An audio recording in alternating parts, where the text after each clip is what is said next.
All right, guys, got a pretty small group here today. March 23rd, 2023.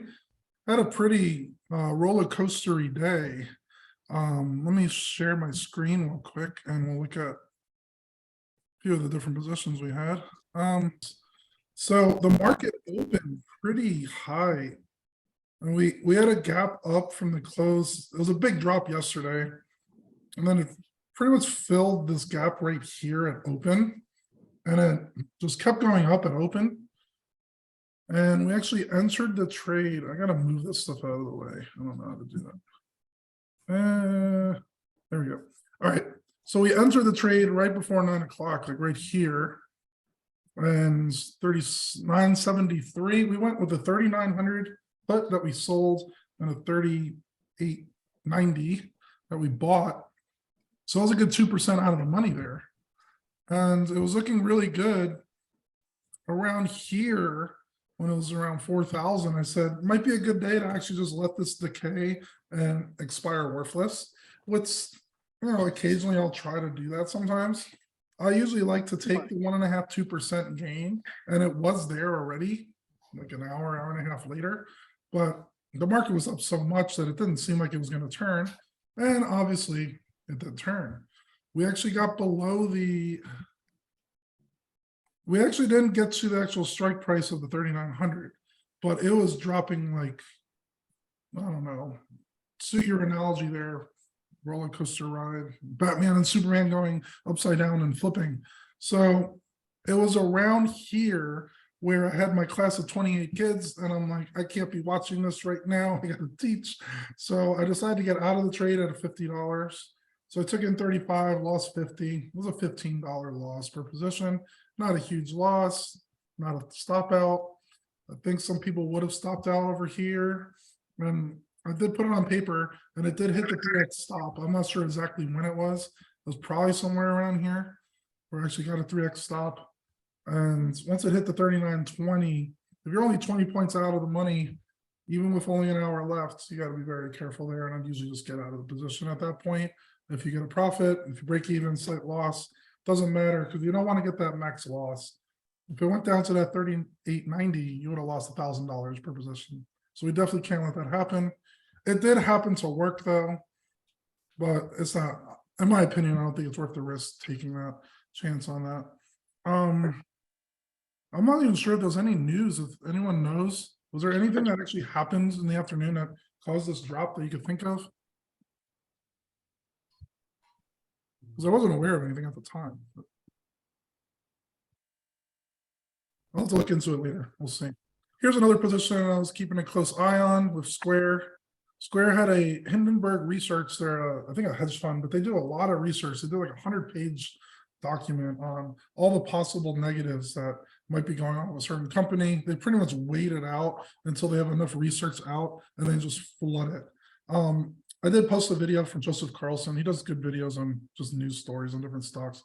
And he was pretty much reading out the Hindenburg, how a lot of Square for Cash App are possibly fake accounts. They said up to 30 to 40% could be completely fake. People were making like a Elon Musk account without being Elon Musk, and they were just allowing it. And there were some crazy stories of like drug use and child trafficking. So the market obviously dropped this really bad. We got into the position here, and I forgot the exact strikes. I think it was a 55.50. We can double check on it. Question હતો ને trader વાળાનો મને invite મોકલી હતી. I think it was like a 55.50 or so. It just tumbled completely. And then it actually went down to the 56. So it was really close. ના એનો group છે. Heron, do you have a question? No, sorry. That's okay. So I was just talking about the Square because we actually did a put credit spread yesterday on this. And this was pretty much the biggest drop I've ever had on a position the day after an alert I think we've ever done. And there was no earnings or anything either. Yeah, we did a, let's see, Square 55.50. So it almost touched in the money right at open. So I got out of the position pretty quick. It wasn't worth the risk to wait it out to see if it bounce up. It did bounce up a little bit in the next hour or two, but it's still dropped really hard. And we're down to 61 and change. A lot of their accounting practices have been possibly deceptive. So they're possibly not making nearly as much money as they say they are.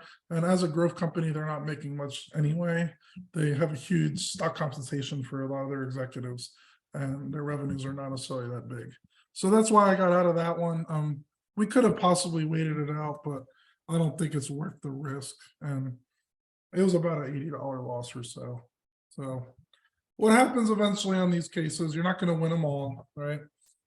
One of the main things to think about is to make sure that you're widely diversified in a lot of positions. If you're just going to go all in on one of these alerts and it happens to drop like that, that's going to be a significant dent in your account. But if you're able to spread that out amongst a lot of positions, at least 10 to 15 spreads, then if one of them happens like this, it's not the end of the world. Any general thoughts, questions from the group here on what I just mentioned, or any general questions you have?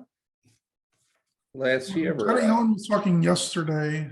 She talked after Jerome Powell, and I think Yellen was what caused the market to drop yesterday, because it seemed like Powell was actually keeping the market relatively stable, and then it dropped in the last hour. I think Yellen was talking after that. Brad, you wanted to mention something?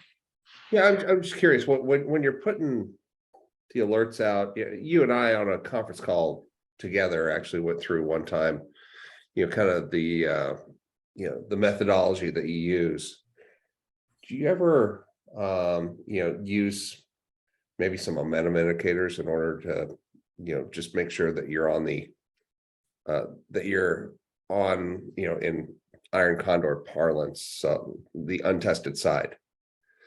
You mean for 0 DTE or for the longer dated? No, for the longer dated stuff. So if you're looking at just, you're getting in with the Mo behind you initially, at least.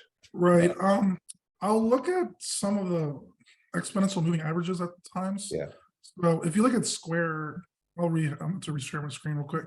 So this is the Ripster EMA cloud. It has many different exponential moving averages in one place, and I could share it on the Discord. It's a custom indicator. So you see all these little bands of colors here. Mm-hmm. So the day before, it was relatively flat. In the end of the day after my alert went out, it started to be red in the short-term EMA, but it's not a dramatic drop.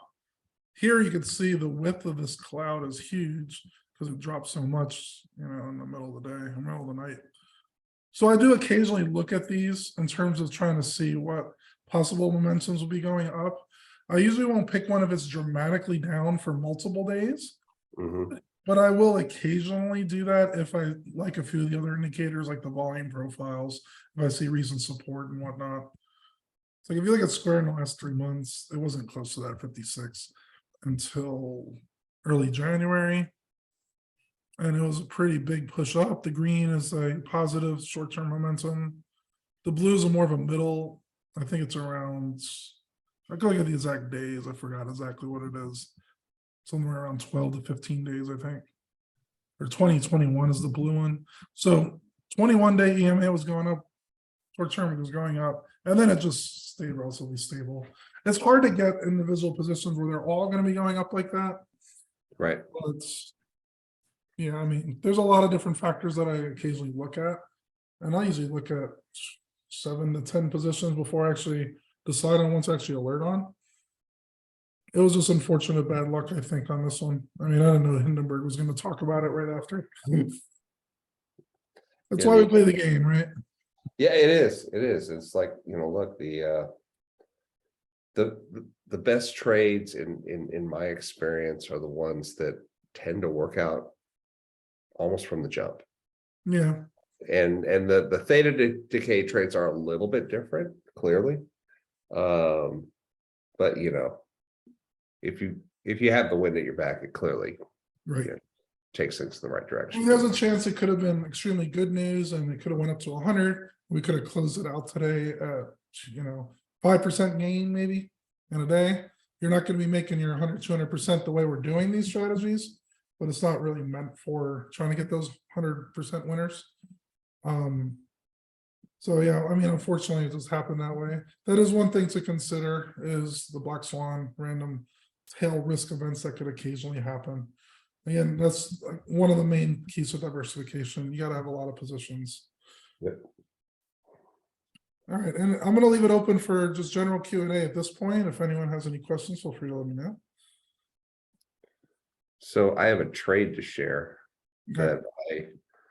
that so there was a discussion that went on a few weeks ago regarding covered calls and different types of like consistent trades that people have been doing for quite some time. And so I took some of the notes and took some notes from that, and I did an in the money covered call on ES Okay. for 1 week. Mhm. So I bought the I probably should have just sold the put, to be honest with you, and extended it out an additional week. But I bought the ES at about 39.60.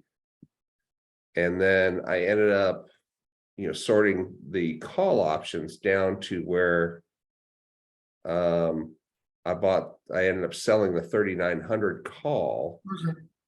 that it actually expires tomorrow. Right, But a little bit in one. Yeah, but the interesting thing about it was that it was, the time premium in that in what I sold was about 1% of the value of the ES at the time that I did it. When you did this yesterday? No. I did this. It was a 7-day trade. So 7-day I trade, sold a 1%. 7-day call. And That's it how we. expires tomorrow. That's how we start. Yes, Matt is already trying to foreshadow what I was about to say. Anyway, that's how we start the covered strangles strategy. And Right. I do that with MES, just so it's a smaller account size. But I tend to sell the naked put by itself. It saves a little bit in commissions that way. Mhm. If you buy the ES contract and sell it in a money call, it's 2 commissions. But if you just sell the put at a very similar delta, so if you just started by selling the 3900 put by itself, it would probably pay pretty much the same. Because if you look at the amount of premiums in the calls and put side, especially on ES, which is not going to be weighted one direction or another, you would have probably got about the same. But we're talking a few dollars here. It's not really the end of the world the way you do it too. But the Bible options for strategic investment. Yeah. That's what I just read about 2 days ago. In the money covered calls. And that's a really good thing to consider. If you already own a stock and you want more downside protection, selling the in the money covered call is a safer play. And just think about the numbers. You buy a stock at 50. If you sell the 55 call a month out, maybe you make like $15 or so. If you sold the 45 call, so 5 strikes in the money, that might pay. It's going to pay over 5. It's going to pay maybe 5.4, 5.5, something like that. And if the stock goes down 50 minus the 5.5, it could go down to 45.5 for your break even. Your break even at the out of the money is going to be very small. It's pretty much 50 minus around $15 or so. Like you're looking at 49 and change for the break even. So it is a safer way to go. It does limit your upside though. Yeah. Obviously, you're not going to make as much if it went up, but you could still lock in the target return. And what the book is mentioning a lot is figure out the percent return before you enter the trade.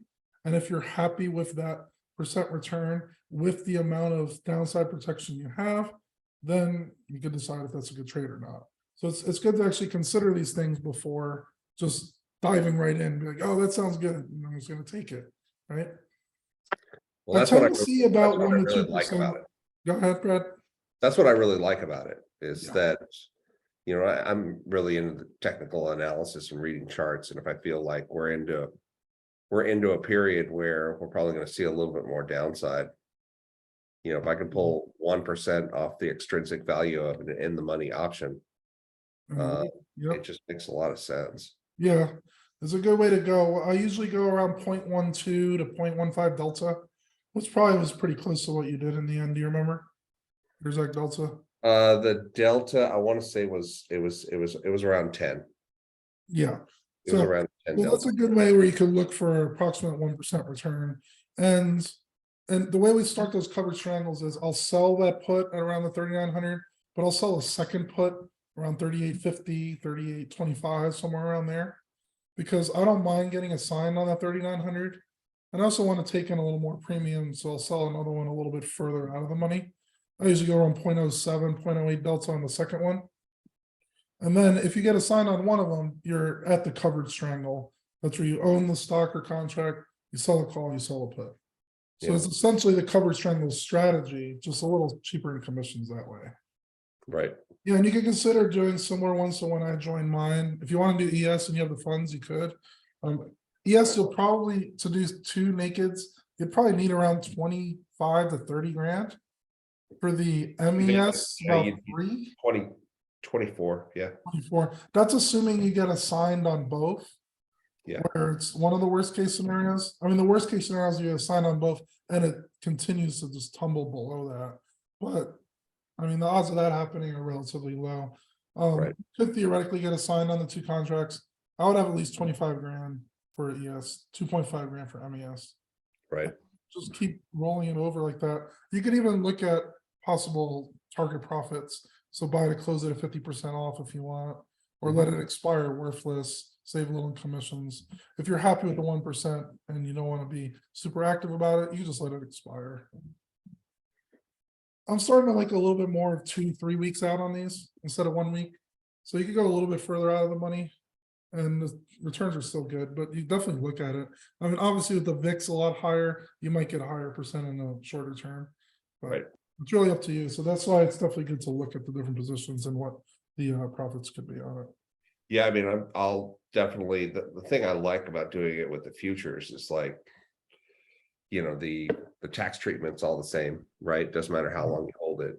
Yeah, exactly. So you get called out, who cares? You just reinitiate the position immediately. Yeah, exactly. So Any other questions from anyone else in the group?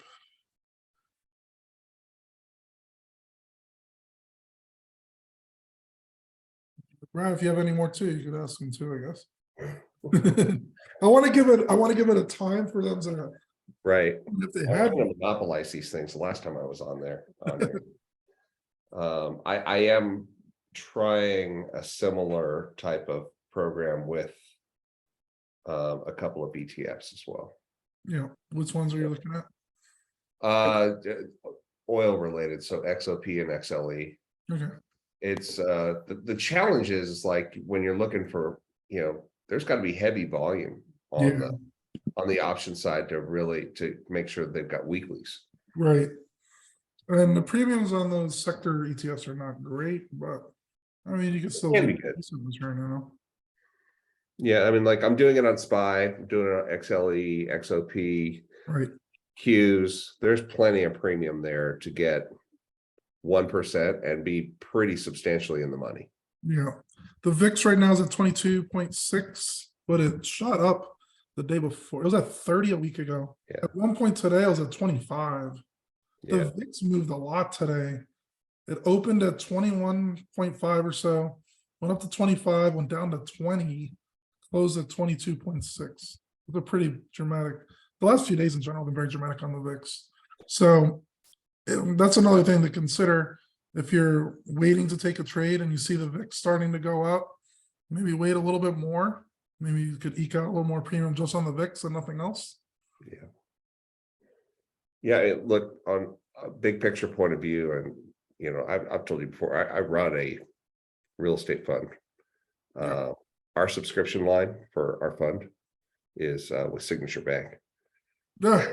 So You've been a little bit busy, I guess, on so yeah, last 2 weeks have been real busy, but like one thing I would say is I don't think we're done with the upheaval in the banking sector. I really don't. So it's hard to say.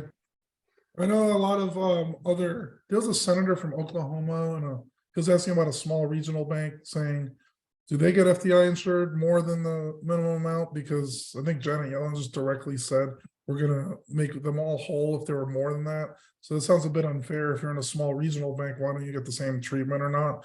But then again, the insurance costs will be astronomical if they're starting to make it unlimited for everybody. I guess for businesses and high net worth people, that would matter much. But if you have over 250 grand in a bank and you're considering it, just open another credit union or something. Like, you don't have to take a huge amount of risk on that stuff. No, Matt says, what are your thoughts on strangles? Seems too volatile. I mean, the last few days it kind of was, because in the last one I closed out my longer dated cover strangle right before, Jerome talked, because the profit was good. I made about 3% in about 3 weeks or so. So I got out of it to wait to see what was going to happen. I did re-enter it a little bit quicker than I usually do. It seemed like the market was stable.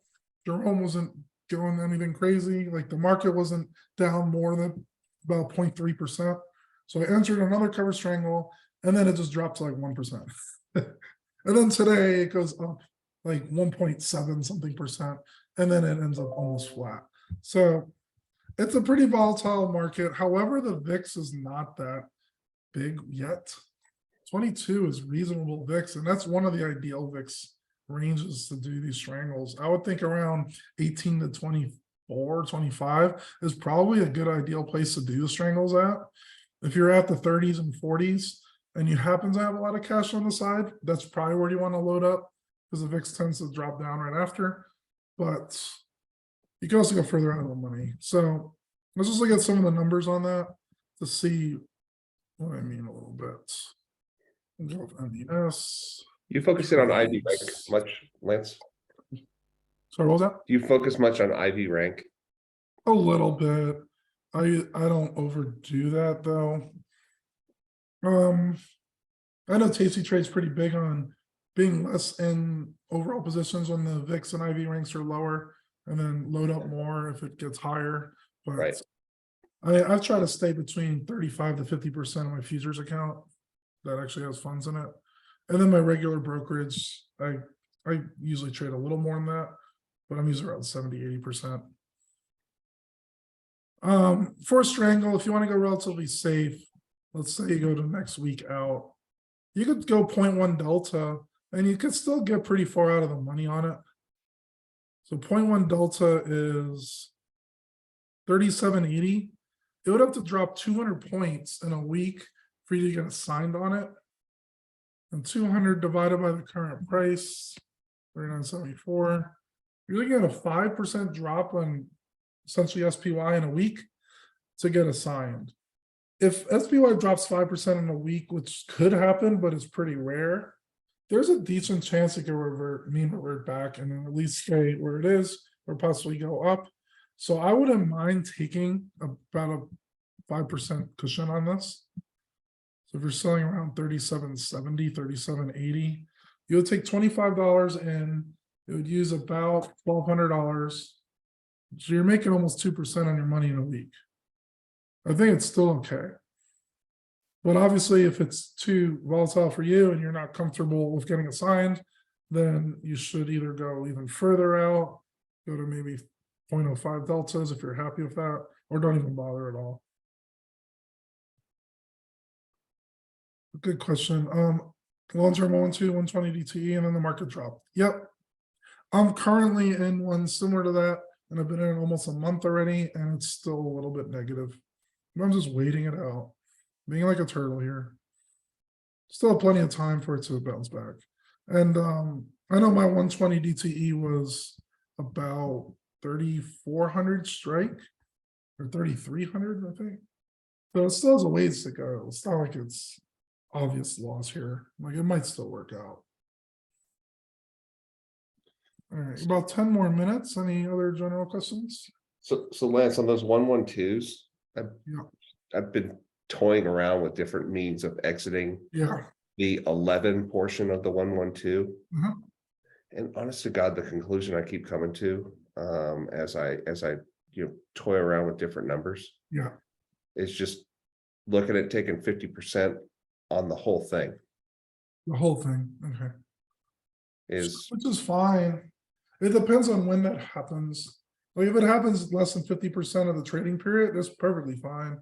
yeah, Because then you're getting the return per day higher than what you initially started at. right. What's really good about the 1-1-2s is if you close the twos out, that extra put debit spread really helps your buying power. It's almost like a cushion that blows, you know, the market drops a bit, that thing is there to help weather the downfall in your buying powers. And I've noticed it hasn't changed as much when I didn't have the 1-1-2s on, so. I think it's good to having a few occasional on there. I know when about a year and a half ago, I did very few hedges at all. And now I'm starting to consider more of the benefits to a little bit of hedging with the 1-1s. Now, you shouldn't really get too mad losing the $50 on the put debit spread if you're making, you know, $100 on the twos. So It's true. Aaron said been selling CSPs on Boyle. Yeah, just be careful on those because they're very volatile. But yeah, they do pay very well as well. Are you going pretty far out of the money on them? Or are you pretty close? Look at Pretty Boyle, close, pretty close. pretty close. Yeah, because I've been monitoring the price for quite a while. Yeah, And I'm okay with owning them because I can turn around and sell the covered calls for a decent premium. yeah. Right Right off the now, bat. right now it's at 3.9. You could sell the 3 put and make at least $5 off it. So you're getting your almost 2% in a week. Yeah. Which isn't bad. It did drop a lot in the last few months. So will that mean it'll continue to drop? Maybe, maybe not. I mean, yeah, if you're comfortable getting a sign at a certain strike like 3, there's nothing wrong with that. It could be. Yeah, it was at 140 last July though, and now it's at 4. Is it leveraged or is it naturally decaying? Do you know? I think it's leveraged. Yeah, So it's tricky. I mean, if you're happy with the Leverage natural gas just sounds scary as hell. yeah. But again, if you're comfortable with it and you're okay with selling covered calls, you meant it to be very patient, selling covered calls for a long time. So maybe break even if it tumbled to 2 or 1. But if you're okay Yeah. with waiting a bit, yeah, that's okay to do. It's all about figuring out like what you're comfortable with in terms of risk and return. And ideally, you try to get whatever ideal return you're looking for with the least amount of risk possible. Like, there's no reason to be taking extra risks to try to, you know, go for the fences if you don't need to go for the fences, right? So right. and that's another thing too, depending on, do you need the funds like to live on? Or are you trying to grow the account? Like I'm trying to grow all these accounts. I'm not taking out any of this money. But if you're at the part where you do need to take in some income, there are some different things you could consider there.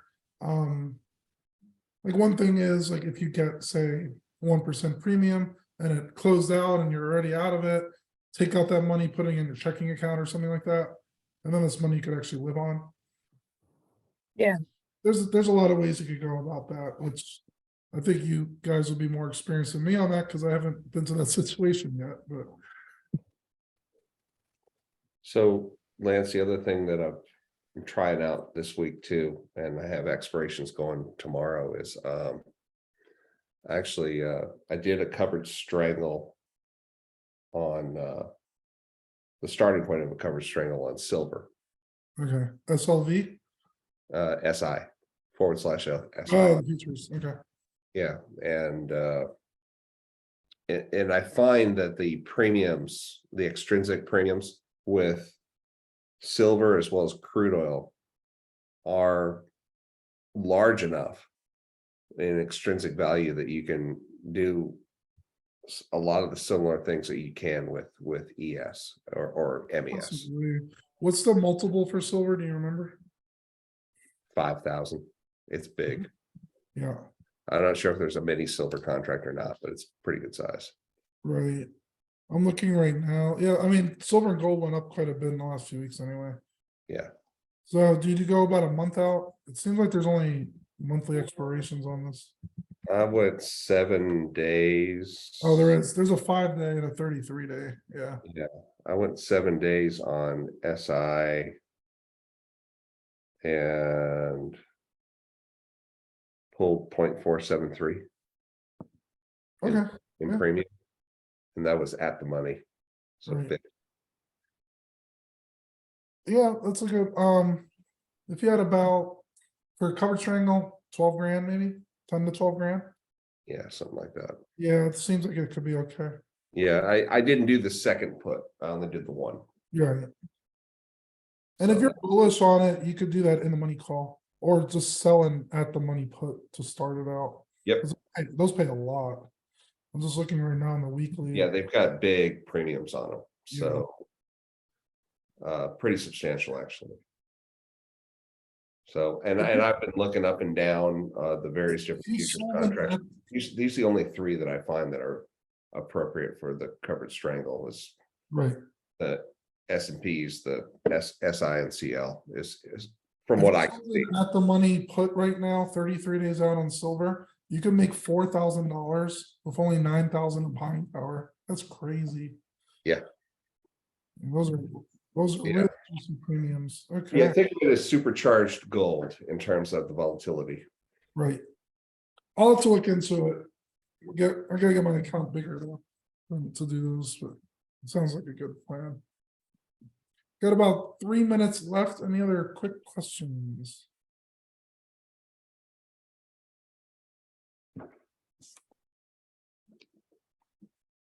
All right, I guess that's about it then. So feel free to let me know on the Discord. You could, one-on-one whenever you need. You could ask the group. I'll try to be open there. We got all the same regulars that come to these. We have a few newbies too. So, feel free to speak up. I don't want you to think that, oh, Lance isn't helping me at all. But if you don't ask me, it's hard for me to know. Like we're at 130 something members now. So it's hard to check in on everybody, but feel free to let me know. Don't be worried about like, oh, I hope Lance gets me. I'll get to you guys. Okay. So I guess everyone have a good rest of the night. Kieran, I'm gonna set up a new Zoom if you want to talk one-on-one, all right?